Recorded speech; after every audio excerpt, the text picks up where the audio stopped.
अस्सलाम वालेकुम नाज़रीन, अभी ॾिसी रहिया आहियो STV न्यूज़। मां ख़दीजा फ़ातिमा। नज़र विझूं था हिनमहिल जी अपडेट ते।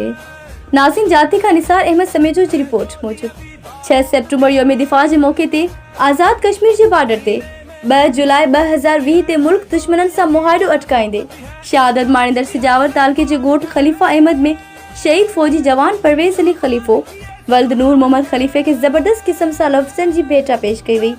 इन मौक़े ते मुल्क जी हिफ़ाज़त करण दौरान शहादत जो मर्तबो माणींदड़ फ़ौजी जवान जे पीउ नूर मोहम्मद ख़लीफ़ो पारां पंहिंजे पुट खे सुर्ख़ सलाम पेश कयो वियो।